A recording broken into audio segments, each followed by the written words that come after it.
शुभ सकाळ पिलामाने मु आशा करुछि तुमे माने समस्ते सुस्थ थिब पिलामाने मु आज तुम द्वितीय श्रेणी हस खुशी बहिर पाठ 9 रंभा नुआ जगह देखिला विषय थिबा परिवेश विभागटी को आलोचना करी तुम तो आगु ये विषयटी को पढ़ी सारिच मुझे तुमको किसी प्रश्न पचारुछि तुमने से गुड़िकर उत्तर देव कहल देखी ये पाठरे रंभा ता माँ क्या देखा करने क्या ता मौसी को पिलाए रंभा ता मौसी को देखा करने केउठाकू जाइथिला ओ कहीं किए कह हाँ डाक्तरखाना को देखा कर कारण ता मौसी बेमार थिले देह खराब थिला हाँ पिला माने रंभा तांको घरु बाहरी डाक्तरखाना जिबा बाटरे केउ केउ जगह सब देखिथिला कि रे किए कहबो विद्यालय और ग्राम पंचायत ऑफिस हाँ पिला माने आमे से विद्यालय विषय टिकिए आलोचना करिबा।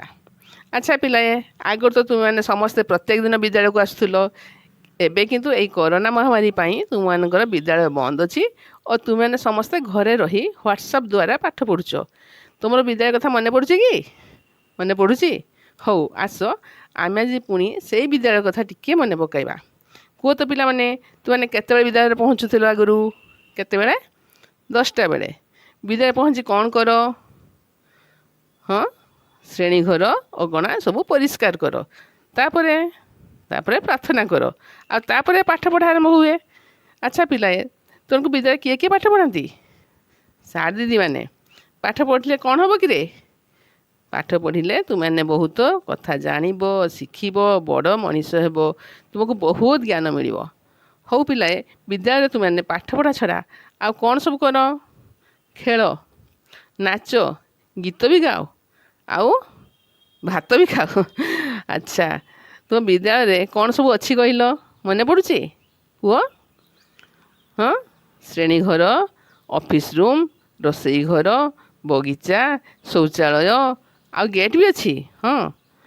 अच्छा से बगीचारे गछ अच्छी ना नहीं अच्छी बगीचा जो सब फूल गछ अच्छी से फूल गछ गुड़िक पानी कौटू आणिक दियो नलकूपरू तेरे तुम विद्यालय नलकूप अच्छी ना पिला माने रंभा जो विद्यालय देखी से जो बगीचाटी थिला से बगीचा तो अनेक छोट बड़ गछ थिला से गुड़ाक पानी केमिति दिया किए कहीपर हाँ गोटे बड़ कूअरू पंप साहाय्य पानी उठाई दि जाऊला से बड़ बड़ कूओ को कौन कहती जानिच बांफी कहती हाँ। अच्छा पिला माने तुमे मत ए कहल तुमे जो बही रे पाठ पढ़ुच से बही गुड़ी को किए जोगाई देइछंती सरकार जोगाई देइछंती हाँ सरकार तुम आउ कौन सब देइछंती कहल ड्रेस जोता मौजा हाँ आउ कौन दियंती मध्याह्न भोजन हाँ पिला माने सरकार तुमको जमी सबु प्रकार विटामिन मिल पार से डालमा सोयाबड़ी आउ अंडा तरकारी व्यवस्था कर छड़ा तुमको विटामिन टैबलेट आयरन बटिका कृमि औषध इत्यादि मझिरे मझिरे देउछंती विभिन्न समय रे इंजेक्शन दे था किए दियंती एएनएम दीदी आसी दियंतीनी से हाँ पिला माने देखिल ये बाक्सटी को एटा कि बाक्स जानिछ जान एटा हूँ फास्ट एड बॉक्स आपको भी सरकार जोगाई देइछंती ये बाक्स भितर डेटॉल मलम बैंडेड तुला कैंची गजकना आदि अच्छी तुमने जदि विद्यालय केतबेले खेलु खेलु पड़ जाओ बा तुम गोड़ हाथ कटि जाए पेनसिल जो बारौ थो कि असुविधा होती से गोड़ हाथ कटिगला कि सांगे सांगे तुमको ये बैंडेड अच्छी औषध द्वारा तुम प्राथमिक चिकित्सा कराई थाए। अच्छा पिला माने तुम तो आगु विद्यालय को जो आसूल से तो समस्त सांग ही खेलुल कौन सब खेलुल कहल हाँ carrom ludo skipping ball cricket आ बैडमिंटन हाँ। अच्छा ये खेल जो जिनस सब लगे बा खेल सामग्री जो व्यवहार करुल जानिच से गुड़ी तुमको किए देइछंती किए सरकार देइछंती हाँ। अच्छा पिला माने तुम कौन एबे सेमिति खेलुच सांग ही खेलुन ठीक अच्छी देखु तो पिला माने कोरोना केमिति बढ़ी बढ़ी चली तेणु तुम समस्ते घरे रहिबो आ सुस्थ रहिबो हैला।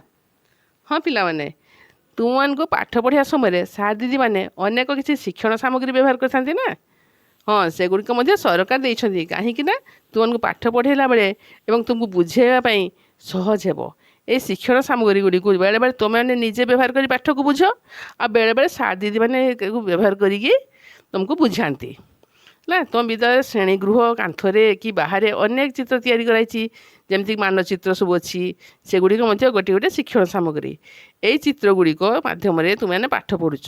ହଁ ପିଲାମାନେ ଦେଖ, ତୁମେମାନେ ଲକ୍ଷ୍ୟ କରିଛ ନା, ତୁମ ଶ୍ରେଣୀ ବାହାରେ ଦୁଇଟି ବୋର୍ଡ଼ ରଖାଯାଇଥାଏ। ଗୋଟେ ହେଉଛି ଆମେ ତାର କାମମାନେ, ଆଉ ଗୋଟେ ହେଉଛି ଆମ କାମ। ସେଥିରେ ତୁମେମାନେ ହଉ ବା ତୁମ ସାଙ୍ଗମାନେ କି ତୁମ ବଡ଼ ଭାଇ ଭଉଣୀମାନଙ୍କ ମଧ୍ୟରୁ ଯଦି କେହି ଭଲ ଡ୍ରଇଂଟେ କରିଥିବ, ଭଲ ଗୋଟେ ଗପ ଲେଖିଥିବ, ତାକୁ ସାର୍ ନେଇକି ସେଠି ଲଗେଇ ଦିଅନ୍ତି।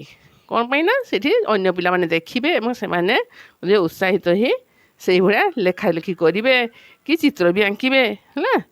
ଏହା ଛଡ଼ା ପିଲାମାନେ ତୁମମାନଙ୍କ ପାଇଁ ସରକାର ବୃତ୍ତିର ବ୍ୟବସ୍ଥା କରିଛନ୍ତି। ବୃତ୍ତି ମାନେ ସ୍କଲାରସିପ୍ ଯେଉଁ ହେଲା, ବ୍ଲକ ସ୍ତରରେ ହେଉ ବା ଜିଲ୍ଲା ସ୍ତରରେ ହେଉ, ଯେଉଁ ପିଲାମାନେ ଭଲ ପାଠ ପଢ଼ୁଥିବେ ସେମାନେ ଗୋଟେ ତାଙ୍କର ବୃତ୍ତି ପରୀକ୍ଷା ହେବ ଏବଂ ସେଥିରେ ଯେଉଁମାନେ କୃତକାର୍ଯ୍ୟ ହେବେ ସେମାନଙ୍କୁ ସରକାର ବୃତ୍ତି ଦିଅନ୍ତି ହେଲା।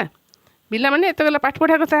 ସରକାର ତୁମର ସୁରକ୍ଷା ପାଇଁ ଦେଖ ଏଇ ଜିନିଷଟା ଦେଇଛନ୍ତି। ଏଇଟା କ'ଣ ଜାଣିଛ? ଏଇଟା ହେଉଛି ଗୋଟେ ଅଗ୍ନି ନିର୍ବାପକ ଯନ୍ତ୍ର।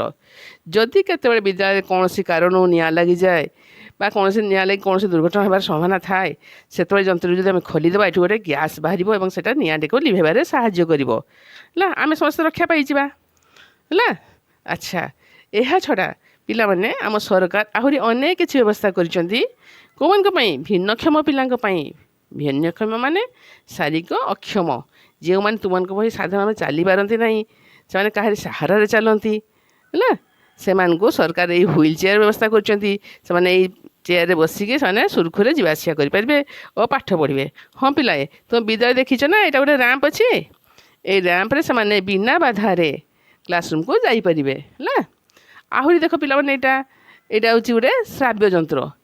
ଯେଉଁ ପିଲାମାନେ ଭଲ ଭାବରେ ଶୁଣିପାରନ୍ତି ନାହିଁ, ତାଙ୍କ ଶ୍ରବଣ ଶକ୍ତି ଟିକେ କମ୍ ଥାଏ, ତାଙ୍କୁ ଏଇ ଯନ୍ତ୍ରରେ ଦିଆଗଲେ ସେମାନେ କାନରେ ଲଗାଇବେ ଏବଂ ତୁମ ଭଳିଆ ସେମାନେ ସବୁ କଥାକୁ ଶୁଣିବେ ଏବଂ ପାଠ ପଢ଼ିବେ ହେଲା।